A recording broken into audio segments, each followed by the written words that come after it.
tem uma palavra para o seu coração. Pai, eu te dou graças pela vida do Cláudio. Senhor, que hoje é boca de Deus, Senhor Deus, porta-voz, usa ele com graça, com simplicidade, mas no poder do teu Espírito Santo, e fala conosco. Obrigado, porque o Senhor já tem falado através do louvor, ó Deus, e tem mais ainda para o nosso coração. Obrigado, Jesus. Amém? Amém.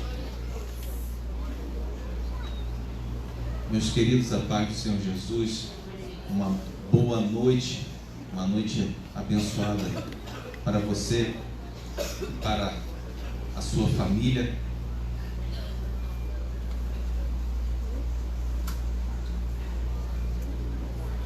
Meu nome é Cláudio Fernandes, eu sou membro da Igreja Metodista Wesleyana em Coelho da Rocha, aqui em São João de Meriti. Trago a saudação do nosso pastor Jurandir, que carinhosamente acompanha também esse coral sempre nos seus trabalhos, na sua logística, em tudo que é feito, e ele nos abençoou para que estivéssemos aqui com o pastor João Luiz, com os servos de Deus que estão aqui nesta tribuna sagrada. E é com muito temor e com muita gratidão a Deus que nós estamos aqui também. E nós hoje ouvimos diversas vezes que o reino do Senhor jamais terá fim. Seu reino será sem fim. E como o pastor João Luiz leu no começo desse culto, em Isaías capítulo 9, versículo de número 6, eu quero convidar a todos que estiverem com as suas Bíblias, que abram comigo nesse mesmo texto, para nós meditarmos em alguns minutos acerca dele. Duas coisas que, quando eu coloquei os meus pés aqui na comunidade evangélica Vida da Pavuna, eu senti, eu percebi. A primeira é que Deus ouve as orações neste lugar. A segunda, semelhante a essa, é que Deus fala nesse lugar. Então, se Deus te trouxe para esse celeiro, meu querido irmão, sirva a Deus com alegria. Frutifique na casa de Deus. E eu quero ler com você esse texto de Isaías capítulo 9, versículo 6. E diz assim: porque um menino nos nasceu, um filho se nos deu, e o principado está sobre os seus ombros, e o seu nome será Maravilhoso, Conselheiro, Deus Forte, Pai da Eternidade, Príncipe da Paz. E como eu disse, nós vamos meditar alguns minutos. Eu gostaria que você deixasse a sua Bíblia aberta para acompanhar comigo. Isaías, um homem de alta credibilidade dentro da sua nação, dentro do judaísmo, um homem de alta credibilidade pelo ministério que desenvolveu, e o seu legado ele foi transmitido através das gerações judaicas, e ele era ensinado nas sinagogas, é ensinado até hoje, porque os preceitos morais e espirituais, muitos deles Deus fez chegar através do ministério deste homem. E Deus usa a boca dele, usa o ministério de Isaías para falar de coisas futuras, como bem disse aqui o pastor João Luiz, coisas que meio milênio depois aconteceriam, 500 anos depois aconteceriam na terra. Coisas futuras, coisas que seriam reveladas e que o homem não teria a menor noção da grandeza desses fatos. E importava a Deus que dentro da ciência, dentro do conhecimento que ele tem da sua criatura humana, ele trouxesse uma solução definitiva para as nossas vidas, tanto do ponto de vista espiritual, como comportamental, quanto do ponto de vista da medicina, quanto do ponto de vista da moralidade. E ele envia o seu filho. E muitas pessoas que às vezes não entendem o porquê, o propósito do nascimento do Salvador. Porque ele não simplesmente viria em forma gloriosa, glorificado nas alturas, cercado de exércitos de anjos e corais celestiais que em paralelo estariam com ele descendo aqui. Mas Deus faz ao contrário, Deus o manda de forma profetizada, de forma revelada, porém de uma forma muito simples, de uma forma muito humilde. Como nós vimos até nos vídeos que apareceram agora aqui ao longo da cantata. E Deus vem e manda seu filho através de um menino. A deidade, a própria pessoa do Deus vivo, do Deus eterno, assume a forma humana, assume a característica de um ser humano mortal. E essa garantia de que havia essa necessidade é pela prova e pela verdade que você e eu sabemos que nós somos imperfeitos.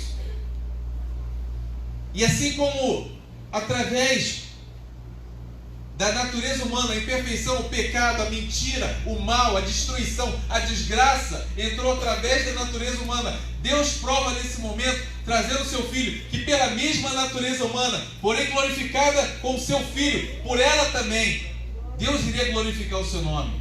Porque Ele nos criou. Então Ele traz o seu Filho em natureza humana, para provar que pela natureza humana, a sua divindade, o próprio Deus, resistiria ao mal, resistiria ao pecado, resistiria à dor, resistiria ao fracasso, resistiria à crítica, resistiria ao mal, e venceria, e diria para você e para mim: tem de bom ânimo, porque eu venci. Glória a Deus. Então vem um menino que cresce e se desenvolve como um menino. Duas naturezas, a humana e a divina, milagrosamente unidas no próprio Deus encarnado. E aqui diz o seguinte, que um filho foi nos dado, se nos deu. Deus deu o maior presente que nós poderíamos receber. Era a presença do próprio Deus conosco, ao ponto que alguns profetas diziam assim: olha, vocês, os discípulos daquela época, muitos desejaram ver o que vocês estão vendo. Muitos desejaram o que vocês estão vendo, para que eles pudessem ver nessa hora. Quando eu era adolescente, eu me lembro que nós fizemos uma reunião, né, uma entrevista, um trabalho de diálogo entre os adolescentes, e cada um dizia: eu quero o seu sonho. Olha, eu queria saber de você, qual é o seu sonho? E um dizia: olha, eu quero fazer um curso, eu quero fazer uma viagem, eu quero comprar uma casa. E um deles fala assim: olha, eu quero ver Deus. Eu quero ver Deus. Eu o sirvo, eu oro, eu falo com Ele. Eu quero ver Deus. E o privilégio que os salvos em Jesus vão ter, o privilégio que aqueles que acreditam, que servem, que confessam o nome do Senhor Jesus Cristo, aquele cujo reino não terá fim, o verão face a face. A nossa natureza, a nossa limitação, até o nosso intelecto hoje impede isso. E nem por isso Deus se afastou de nós. E nem por isso Deus deixou de se revelar ao seu povo. O principado estará sobre os seus ombros. Principado é sinônimo de autoridade. Principado é sinônimo de poder. Principado é sinônimo de algo que está acima de outro, e em termos de autoridade. Só que esse mundo, do jeito que nós vemos hoje, ele parece engolir a tua esperança. Ele parece abafar a tua voz. Ele parece calar o sonho de muitas pessoas. Calar a esperança da tua família, da minha.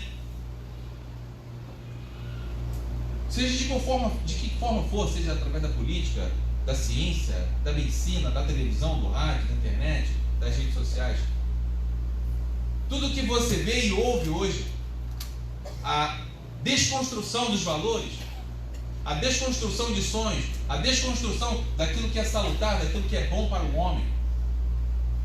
Um sistema armado justamente para nos escravizar, para nos afastar dessa verdade, para roubar o seu tempo, para que o seu tempo não seja dedicado a Deus e sim a todo o resto, menos a Ele. Essa autoridade, entre aspas, que desvia o nosso foco para as preocupações do dia a dia, essa autoridade espiritual maligna que age nas cidades, nos países, nas nações, ela terá um fim. Para nós isso é muito difícil, para nós isso é impossível, mas esse terá um fim, isso terá um fim, isso será superado por algo que é maior, por algo cuja autoridade não conhece limite, por algo cujo amor não conhece limite, por algo cuja paz não conhece limite, por algo cujos argumentos não conhecem limite. Você imagina, Maria estava se preparando para casamento, estava cumprindo as tradições judaicas, seu noivo da mesma maneira, pessoas comuns. E Deus se revela através de um anjo e vai lá e fala com Maria. E mostra a Maria, olha, essa é a promessa de Deus para a sua vida. Através do teu ventre, Deus concebirá um que será diferente de todos os outros.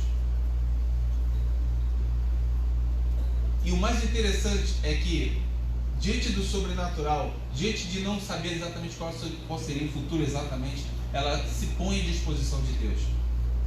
Ela se põe à disposição do Eterno.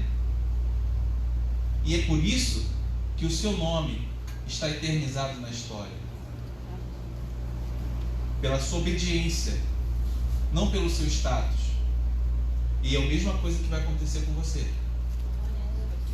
O que aconteceu com Maria vai acontecer com você. Sabe por quê, amado? Porque ela simplesmente creu nas promessas de Deus. Porque ela simplesmente disse: eis-me aqui, Senhor, cumpra-se em mim a sua vontade. E quando o cristão, ele entende que o reino de Deus está sobre a sua vida, quando o cristão deseja a vontade de Deus, ama a vontade de Deus, corre atrás da vontade de Deus, automaticamente ele é a porta das bênçãos, da entrada das bênçãos dentro da sua casa. A mudança, a modificação começa, porque o principado, a autoridade daquele que te prometeu nunca vai mudar. Essa autoridade não consegue ser superada por nada, desbancada por nada. Não existe golpe de Estado no céu. Não existe política que derrube a perfeição do Eterno. Sistema, o que quer que seja.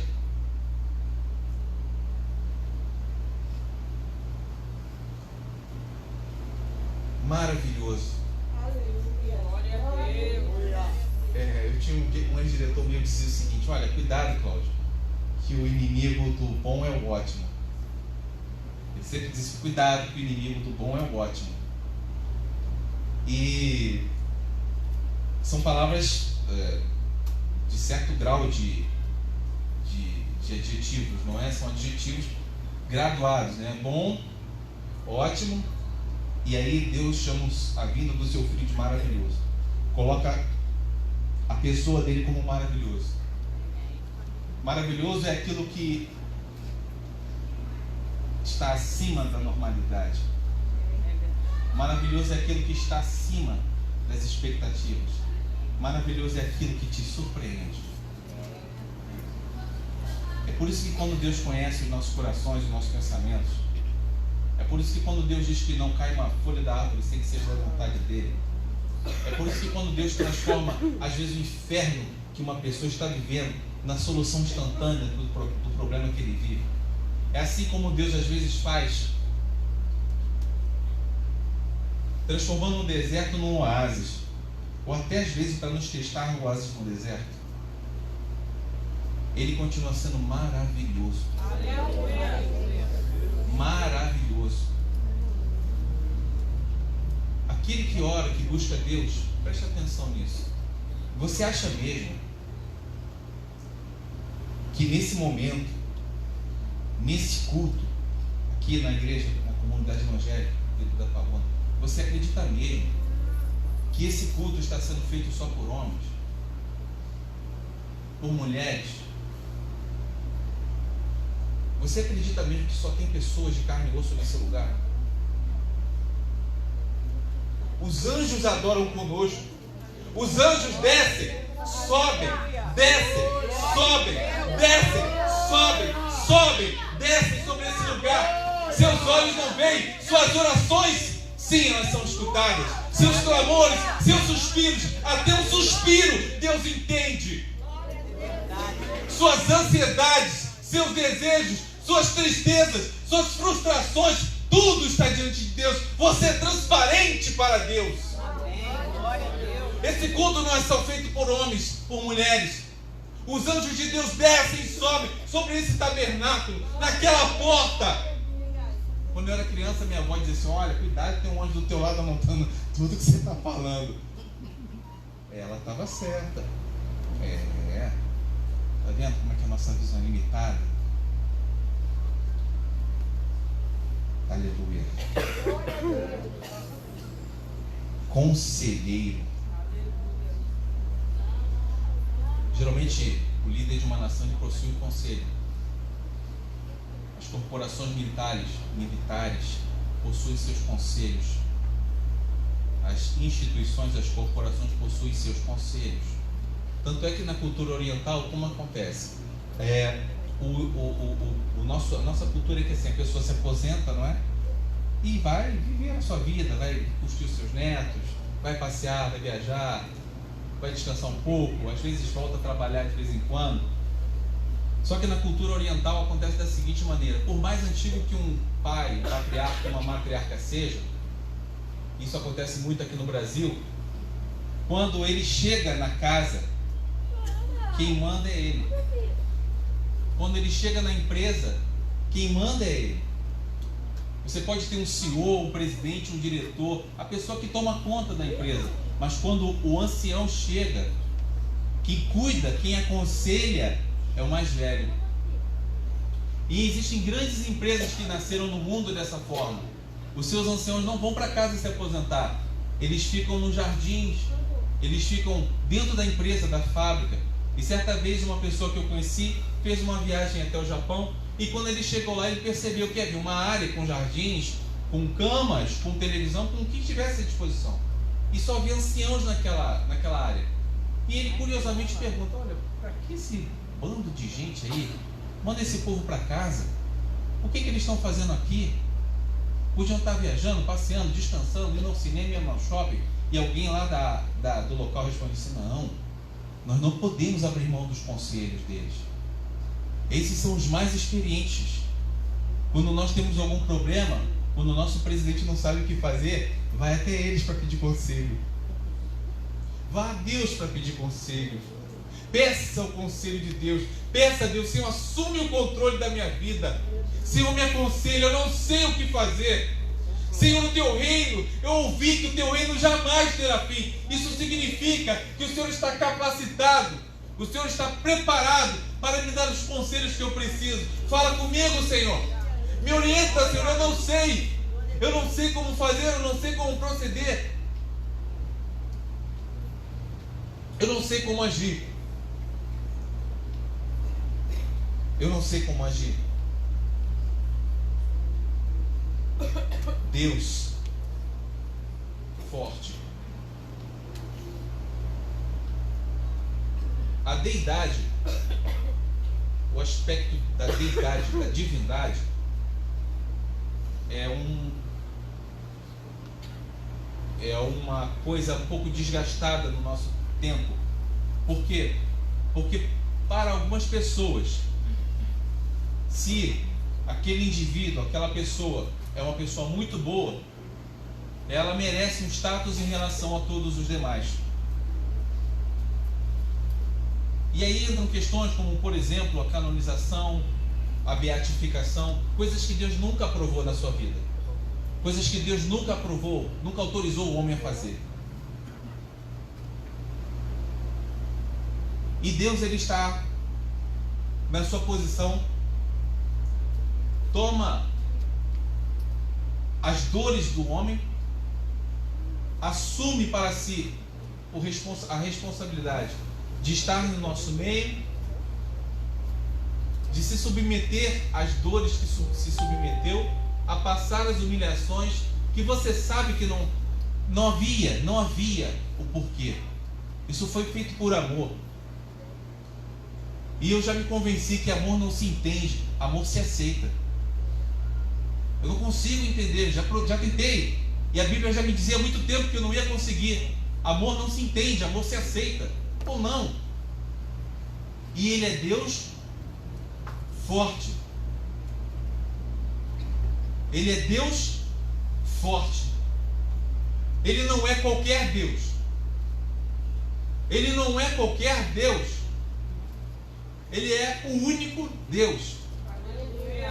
Eu me lembro que quando eu estava começando, eu era estagiário numa empresa, e a minha coordenadora, eu gostava muito de conversar com ela, aprendi muitas coisas com ela sobre gestão, e uma vez a gente conversando sobre um assunto um pouco mais elevado, ela vira para mim e fala uma coisa que me surpreendeu. Ela fala assim: Cláudio, não existe verdade absoluta. Não existe verdade absoluta. Sabe, aquilo bateu assim no fundo do meu coração. Eu pensei, eu não sei nem o que dizer. Pensei assim, ela falou assim mesmo para mim: não existe verdade absoluta. Fiquei quieto. Falei: meu Deus, que resposta eu dou para um comentário dessa natureza? E aí Deus, por misericórdia, me fez refletir. Eu pedi conselho a Deus. Você me vê? A senhora me vê aqui? Eu a vejo? Isso é uma verdade absoluta. Você me ouve? Eu também te ouço. Isso é uma verdade absoluta. Você estar aqui ou lá, isso é uma verdade absoluta. Não há contestação sobre isso. Eu sou Cláudio, você é Maria, José, João, Marcos. Eu sei que eu sou eu, você sabe que você é você. Isso é uma verdade absoluta, não há como contestar isso. Nós temos noção da nossa existência. Então, aquele que tem o poder de te criar, sendo você uma verdade absoluta, aquele que teve o poder de dar a você noção, espírito, alma e corpo, se você é uma verdade, aquele que te criou é mais verdadeiro que você. Ele é a verdade. Ele é a verdade. Ele é mais verdadeiro porque Ele criou você. Se você é uma verdade e eu também sou, e sabemos que somos, então aquele que teve o poder, a autonomia, o principado, a autoridade de nos criar, é mais verdadeiro do que nós.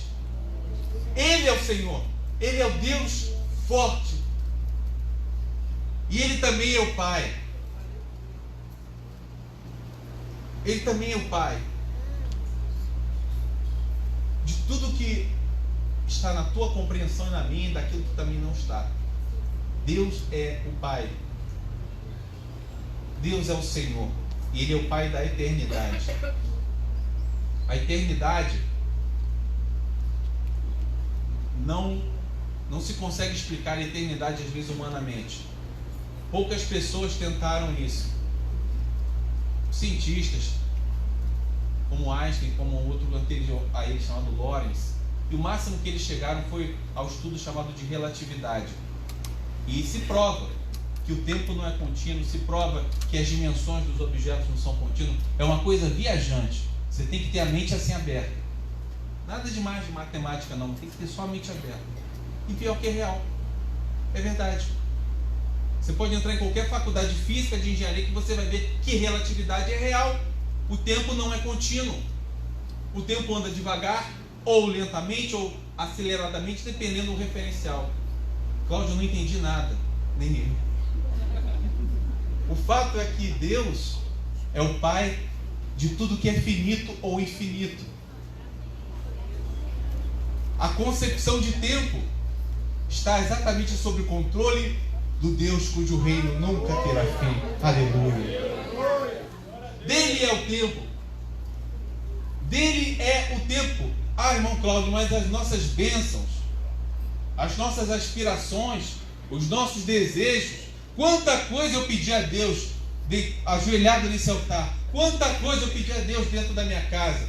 Quantas coisas Deus me prometeu. Quantas coisas eu sonhei e coloquei aos pés de Deus. E parece que o tempo coopera contra nós. O tempo nos desafia. O tempo zomba de nós.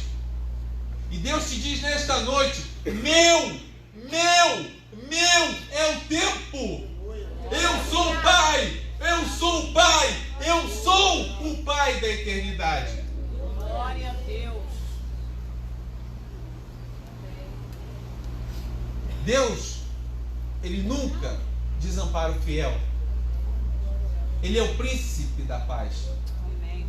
Provavelmente, hoje, nós, inconscientemente, se não vigiarmos, seremos a maioria de uma população mundial refém de tecnologia.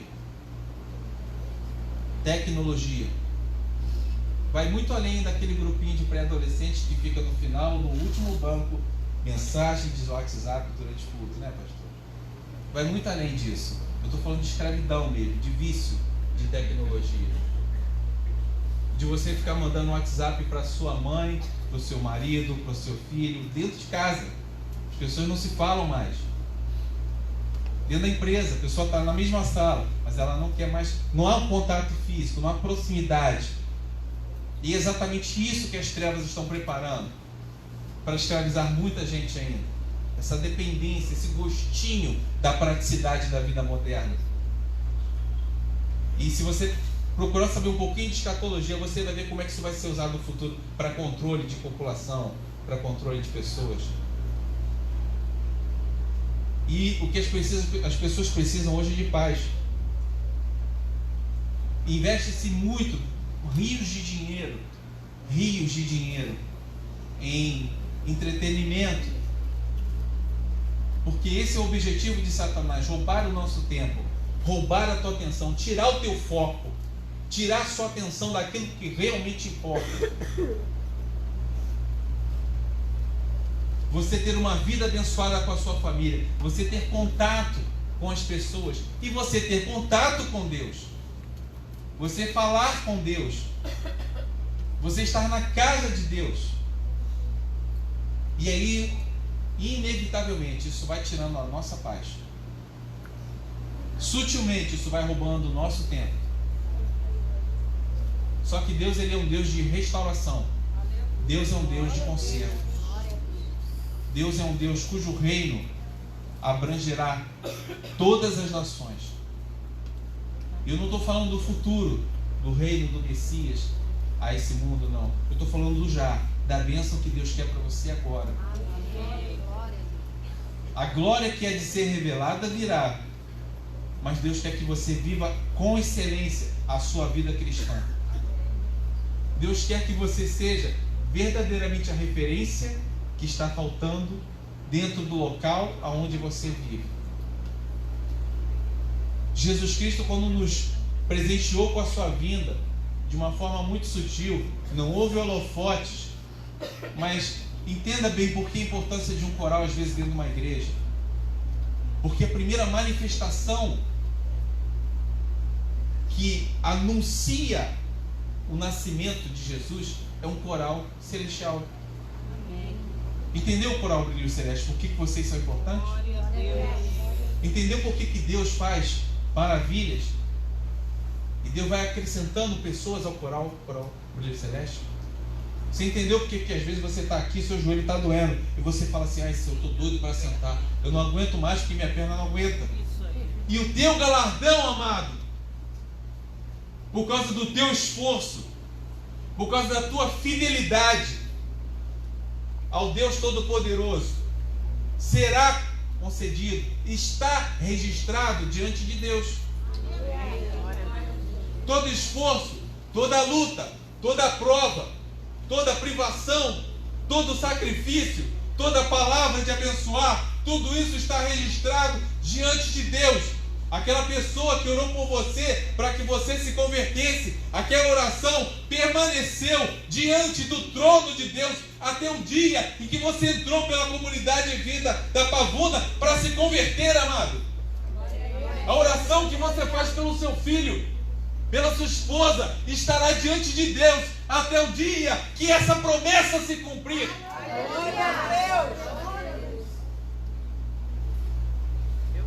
Porque esse reino não conhece limite. Esse reino não conhece barreira que não possa derrubar. Provérbios chega a dizer que como se fosse um muro de bronze, um muro de metal, super resistente, Deus o colocará abaixo por amor a você. Por amor a você. Por amor às nossas vidas. Para que nós não nos percamos, mas simplesmente o ame, o sirva, o louve. Seja fiel a Cristo, o Messias, o príncipe, o Deus, o principado está sobre os seus ombros. E para terminar, quando Deus planta essa igreja aqui nesse lugar, quando Deus coloca almas para tratar de outras almas, quando Deus envia através da sua oração, através da oração das pessoas que estão aqui nesse lugar, os seus anjos para cuidar de você, para cuidar dessa igreja, é porque Ele tem um propósito maior. Nós temos aproximadamente 180, creio eu, pessoas, quase 200 eu acredito, que estão aqui hoje nessa noite. De modo nenhum você sairá daqui de mãos vazias. Mesmo que essa pregação não tivesse ocorrido, Deus, aleluia, já te abençoou, amado. Deus já te abençoou. Deus já bendisse o seu nome sobre a sua vida. Deus já preparou as coisas que você precisa. Deus já ungiu a sua cabeça. As mãos deles estão sobre a sua vida, a minha vida.